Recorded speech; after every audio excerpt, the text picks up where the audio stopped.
ಎಲ್ಲರಿಗೂ ನಮಸ್ಕಾರ.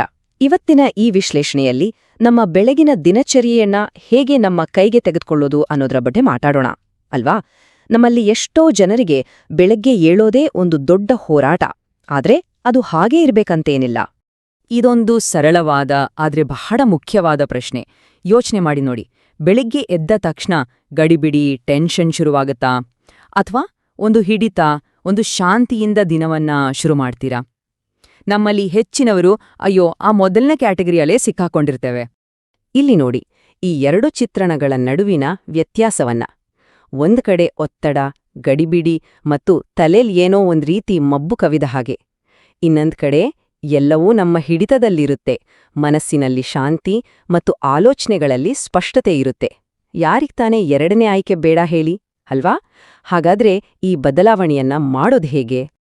ವಿಷಯ ಏನಂದ್ರೆ, ನಮ್ಮ ಬೆಳಗು ಯಾಕೆ ಇಷ್ಟೊಂದು ಒತ್ತಡದಿಂದ ಕೂಡಿರುತ್ತೆ ಅಂದ್ರ, ನಾವು ನಮ್ಮ ದೇಹದ ನೈಸರ್ಗಿಕ ವ್ಯವಸ್ಥೆಗೆ ವಿರುದ್ಧವಾಗಿ ಕೆಲಸ ಮಾಡ್ತಿರ್ತೇವೆ.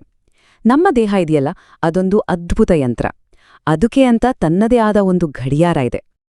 ಹೌದು, ನೀವು ಕೇಳಿದ್ದು ಸರಿನೇ. ಈ ಬೆಳಗಿನ ಒತ್ತಡಕ್ಕೆ ಕಾರಣ ಎಲ್ಲೋ ಹೊರಗಡೆ ಇಲ್ಲ, ನಮ್ಮ ದೇಹದ ಒಳಗಿನ ವಿಜ್ಞಾನದಲ್ಲೇ ಇದೆ.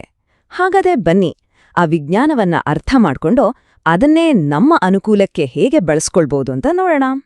ಸರಿ, ಇದರ ಬಗ್ಗೆ ಸ್ವಲ್ಪ ಆಳವಾಗಿ ನೋಡೋಣ. ನಾವು ಬೆಳಗ್ಗೆ ಏಳುವ ಪ್ರಕ್ರಿಯೆಯನ್ನ ನಿಯಂತ್ರಿಸೋಕೆ ನಮ್ಮ ದೇಹದಲ್ಲಿ ಎರಡು ಮುಖ್ಯವಾದ ಜೈವಿಕ ವ್ಯವಸ್ಥೆಗಳಿವೆ. ಇವು ಹೇಗೆ ಕೆಲಸ ಮಾಡ್ತವೆ ಅಂತ ಅರ್ಥ ಮಾಡ್ಕೊಂಡ್ರೆ ಸಾಕು, ನಮ್ಮ ಬೆಳಗಿನ ಸಮಯವನ್ನ ಹಿಡಿತಕ್ಕೆ ತರೋದು ತುಂಬಾನೇ ಸುಲಭ. ಮೊದಲನೇದು ಸರ್ಕೇಡಿಯನ್ ರಿದಮ್. ಇದನ್ನ ಸರಳವಾಗಿ ನಮ್ಮ ದೇಹದ ಮಾಸ್ಟರ್ ಗಡಿಯಾರ ಅಂತ ಕರೆಯಬಹುದು. ಇದು ನಮ್ಮ ಮೆದುಳಿನಲ್ಲಿದ್ದು ಯಾವಾಗ ಮಲಗಬೇಕು, ಯಾವಾಗ ಏಳ್ಬೇಕು ಅನ್ನೋ ಸೂಚನೆಗಳನ್ನ ನಮ್ಮ ಇಡೀ ದೇಹಕ್ಕೆ ಕೊಡುತ್ತೆ. ಇದು ನಮ್ಮ ಆಂತರಿಕ ಟೈಮ್ ಕೀಪರ್ ಇದ್ದ ಹಾಗೆ. ಇನ್ನು ಎರಡನೆಯದು ಕಾರ್ಟಿಸಾಲ್ ಅವೇಕನಿಂಗ್ ರೆಸ್ಪಾನ್ಸ್, ಅಂದ್ರೆ CAR. ಇದನ್ನ ನಮ್ಮ ದೇಹದ ನ್ಯಾಚುರಲ್ ಎನರ್ಜಿ ಶಾಟ್ ಅಂತಾನೆ ಹೇಳಬಹುದು. ನಾವು ಎದ್ದ ಸ್ವಲ್ಪ ಹೊತ್ತಿನಲ್ಲಿ ಕಾರ್ಟಿಸಾಲ್ ಅನ್ನೋ ಹಾರ್ಮೋನ್ ರಿಲೀಸ್ ಆಗುತ್ತೆ. ಇದು ನಮ್ಮನ್ನು ಅಲರ್ಟ್ ಮಾಡಿ ದಿನವನ್ನ ಶುರು ಮಾಡೋಕೆ ಬೇಕಾದ ಶಕ್ತಿಯನ್ನ ಕೊಡುತ್ತೆ. ಕಾರ್ಟಿಸೋಲ್ ಅಂದ ತಕ್ಷಣ ಎಲ್ಲರೂ ಅದನ್ನ ಸ್ಟ್ರೆಸ್ ಹಾರ್ಮೋನ್ ಅಂತಾನೆ ಅಂದುಕೊಂಡಿದ್ದಾರೆ. ನಿಜ, ಅದು ಒತ್ತಡದ ಸಮಯದಲ್ಲಿ ಹೆಚ್ಚಾಗುತ್ತೆ. ಆದರೆ ಬೆಳಗಿನ ಸಮಯದಲ್ಲಿ ಇದರ ಪಾತ್ರ ಬಹಳ ಪಾಸಿಟಿವ್. ಇದು ನಮ್ಮನ್ನ ನಿದ್ದೆಯಿಂದ ಎಬ್ಬಿಸಿ ದಿನಕ್ಕೆ ಸಿದ್ಧಗೊಳಿಸುವ ಒಂದು ಅತ್ಯಗತ್ಯ ಪ್ರಕ್ರಿಯೆ. ಹಾಗಾದ್ರೆ ಈ ನಮ್ಮ ದೇಹದ ಒಳಗಿನ ಗಡಿಯಾರವನ್ನ ಸರಿಯಾದ ಸಮಯಕ್ಕೆ ಸೆಟ್ ಮಾಡೋದು ಹೇಗೆ? ಉತ್ತರ ಅಚ್ಚರಿಯಾಗುವಷ್ಟು ಸರಳವಾಗಿದೆ. ಬೆಳಗಿನ ಸೂರ್ಯನ ಬೆಳಕು, ಇದು ನಮ್ಮ ಆಂತರಿಕ ಗಡಿಯಾರವನ್ನ ಹೊರಗಿನ ಪ್ರಪಂಚದ ಜೊತೆ ಸಿಂಕ್ ಮಾಡುವ ಅತ್ಯಂತ ಪ್ರಬಲವಾದ ಸಿಗ್ನಲ್. ಓಕೆ, ಇಲ್ಲಿಯವರೆಗೆ ನಾವು ಸಮಸ್ಯೆ ಏನು ಮತ್ತು ಅದರ ಹಿಂದಿನ ವಿಜ್ಞಾನ ಏನು ಅಂತ ಅರ್ಥ ಮಾಡ್ಕೊಂಡಿದ್ದೇವೆ. ಈಗ ಪರಿಹಾರದ ಬಗ್ಗೆ ಮಾತಾಡೋ ಸಮಯ. ವಿಜ್ಞಾನ ಆಧಾರಿತ ಮತ್ತು ಎಲ್ಲರೂ ಪಾಲಿಸಬಹುದಾದ 3 ಸರಳ ಅಭ್ಯಾಸಗಳನ್ನ ನೋಡೋಣ. ಇವೇ ನೋಡಿ ಆ 3 ಸೂತ್ರಗಳು: ಬೆಳಕು, ನೀರು ಮತ್ತು ಚಲನೆ. ಕೇಳೋಕೆ ತುಂಬಾ ಸಿಂಪಲ್ ಅನ್ಸುತ್ತೆ ಅಲ್ವಾ? ಅದೇ ಈ 3 ನಮ್ಮ ಬೆಳಗಿನ ದಿನಚರಿಯಲ್ಲಿ ಸೇರಿಸ್ಕೊಂಡ್ರೆ ನಿಜವಾಗಿಯೂ ದೊಡ್ಡ ಬದಲಾವಣೆಯನ್ನು ನೋಡ್ಬೋದು. ಬನ್ನಿ, ಒಂದೊಂದ್ರ ಬಗ್ಗೆನೂ ಸ್ವಲ್ಪ ವಿವರವಾಗಿ ನೋಡೋಣ. 23 ನಿಮಿಷಗಳು. ಇದೇನಿದು ಸುಮ್ಮನೆ ಒಂದು ನಂಬರ್ ಅಂತ ಅನ್ಕೋಬೇಡಿ. ಈ ಸಂಖ್ಯೆಯ ಹಿಂದೆ ಒಂದು ದೊಡ್ಡ ರಹಸ್ಯ ಅಡಗಿದೆ. ಇದು ನಮ್ಮ ಬೆಳಗಿನ ದಿನಚರಿಯನ್ನ ಸಂಪೂರ್ಣವಾಗಿ ಬದಲಾಯಿಸಬಲ್ಲ ಶಕ್ತಿಯನ್ನ ಹೊಂದಿದೆ. ಇದರ ನಿಜವಾದ ಅರ್ಥ ಏನು ಅಂತ ತಿಳಿಯೋಕೆ ಬನ್ನಿ ಮುಂದಿನ ಸ್ಲೈಡ್ ನೋಡೋಣ. ನೋಡಿ, ಒಂದು ಅಧ್ಯಯನದ ಪ್ರಕಾರ ಬೆಳಿಗ್ಗೆ 10 ಗಂಟೆಯ ಒಳಗೆ ಕೇವಲ 30 ನಿಮಿಷಗಳ ಕಾಲ ನಾವು ಸೂರ್ಯನ ಬೆಳಕಿಗೆ ಮೈಯೊಡ್ಡಿದ್ರೆ ನಮ್ಮ ದೇಹದ ನಿದ್ರಾಚಕ್ರವು 23 ನಿಮಿಷಗಳಷ್ಟು ಬೇಗನೆ ಸರಿಯಾದ ಸಮಯಕ್ಕೆ ಹೊಂದಿಕೊಡುತ್ತೆ. ಇದು ನಮ್ಮ ಸರ್ಕೇಡಿಯನ್ ರಿದಮ್ ಅನ್ನು ಸರಿಮಾಡಲು ಸೂರ್ಯನ ಬೆಳಕು ಎಷ್ಟು ಶಕ್ತಿಶಾಲಿ ಅನ್ನೋದಕ್ಕೆ ಒಂದು ಅದ್ಭುತ ಉದಾಹರಣೆ. ಸರಿ, ನಮ್ಮ ಎರಡನೇ ಅಭ್ಯಾಸ ಜಲ ಸಂಚಯನ, ಅಂದ್ರೆ ನೀರು ಕುಡಿಯೋದು. ಬೆಳಗ್ಗೆ ಎದ್ದ ತಕ್ಷಣ ನೀರು ಕುಡಿಯೋದ್ರಿಂದ ತುಂಬಾ ಪ್ರಯೋಜನಗಳಿವೆ ಅಂತ ಎಲ್ರೂ ಹೇಳ್ತಾರೆ. ಆದ್ರೆ ಅದ್ರ ಹಿಂದಿರೋ ನಿಜವಾದ ವಿಜ್ಞಾನವಾದ್ರೂ ಏನು? ಅದು ನಿಜವಾಗಿಯೂ ಎಲ್ರೂ ಹೇಳೋವಷ್ಟು ಮ್ಯಾಜಿಕ್ ಮಾಡುತ್ತಾ? ಹೆಲ್ತ್ ಲೈನ್ ಪ್ರಕಾರ ಬೆಳಗ್ಗೆ ನೀರು ಕುಡಿಯೋದ್ರಿಂದ ಆಗೋ ಕೆಲವು ನಿರ್ದಿಷ್ಟ ಲಾಭಗಳ ಬಗ್ಗೆ ಚರ್ಚೆಗಳು ನಡೀತಾನೇ ಇವೆ. ಆದ್ರೆ ಒಂದು ವಿಷಯವಂತೂ ನಿಜ: ರಾತ್ರಿಯೆಲ್ಲ ನೀರು ಕುಡಿಯದೇ ಇರೋದ್ರಿಂದ ಬೆಳಗ್ಗೆ ಎದ್ದ ತಕ್ಷಣ ದಿನವನ್ನ ಹೈಡ್ರೇಷನ್ನಿಂದ ಶುರು ಮಾಡೋದು ಖಂಡಿತವಾಗಿಯೂ ಒಂದು ಒಳ್ಳೆಯ ಅಭ್ಯಾಸ. ಆದ್ರೆ ಇದಕ್ಕಿಂತ ಮುಖ್ಯವಾದದ್ದು ದಿನವಿಡೀ ನಮ್ಮ ದೇಹಕ್ಕೆ ಬೇಕಾದಷ್ಟು ನೀರು ಕುಡಿಯೋದು. ಇನ್ನು ನಮ್ಮ 3ನೇ ಮತ್ತು ಕೊನೆಯ ಸೂತ್ರ ಚಲನೆ. ಒಂದು ಸಣ್ಣ ಬೆಳಗಿನ ವಾಕ್ ಇದೆಯಲ್ಲ, ಅದು ಅದ್ಭುತಗಳನ್ನೇ ಮಾಡಬಲ್ಲದು. ಇದು ನಮ್ಮ ರಕ್ತ ಸಂಚಾರವನ್ನ ಹೆಚ್ಚಿಸುತ್ತೆ.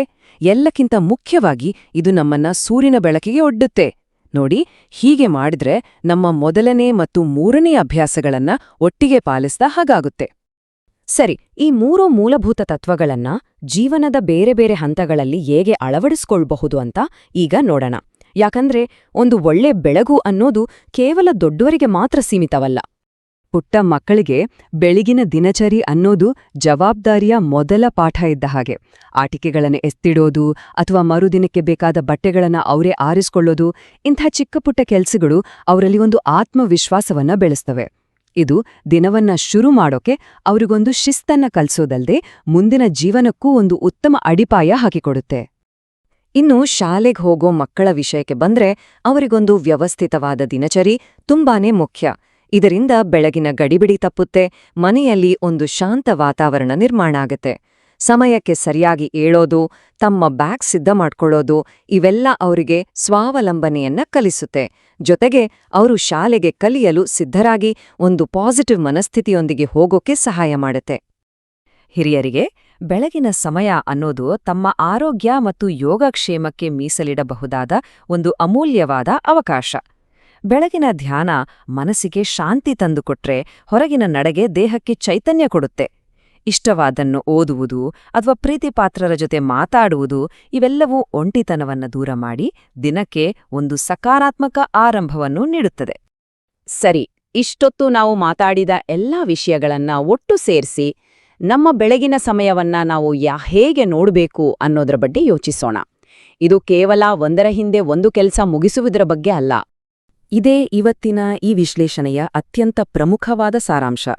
ಒಂದು ಉತ್ತಮ ಬೆಳಗು ಅಂದ್ರೆ ನಮ್ಮ ಟೈಮ್ ಟೇಬಲ್ಗೆ ಇನ್ನಷ್ಟು ಕೆಲಸಗಳನ್ನ ಸೇರಿಸ್ಕೊಳ್ಳೋದಲ್ಲ, ಬದಲಿಗೆ ನಾವು ಮಾಡುವ ಕೆಲಸಗಳನ್ನ ನಮ್ಮ ದೇಹದ ನೈಸರ್ಗಿಕ ಗಡಿಯಾರದ ಜೊತೆ ಹೊಂದಾಣಿಕೆ ಮಾಡ್ಕೊಳ್ಳೋದು. ನಮ್ಮ ದೇಹದ ವಿರುದ್ಧವಾಗಿಯಲ್ಲ, ಅದರ ಜೊತೆಯಲ್ಲೇ ಕೆಲಸ ಮಾಡೋದು. ಈ ವಿಶ್ಲೇಷಣೆಯನ್ನ ಮುಗಿಸೋ ಮುಂಚೆ ಈ ಒಂದು ಪ್ರಶ್ನೆಯ ಬಗ್ಗೆ ಯೋಚನೆ ಮಾಡಿ. ಕೇವಲ ಒಂದೇ ಒಂದು ಸಣ್ಣ ಬದಲಾವಣೆ, ಅದು 5 ನಿಮಿಷ ಹೊರಗಡೆ ಹೋಗಿ ಸೂರ್ಯನ ಬೆಳಕನ್ನ ನೋಡೋದಾಗಿರಬಹುದು ಅಥವಾ ಎದ್ದು ತಕ್ಷಣ ಒಂದು ಲೋಟ ನೀರು ಕುಡಿಯೋದಾಗಿರಬಹುದು. ಆ ಒಂದು ವಿಷಯ ಯಾವುದು? ನಿಮ್ಮ ಆಯ್ಕೆ ಯಾವುದು? ಯೋಚಿಸಿ.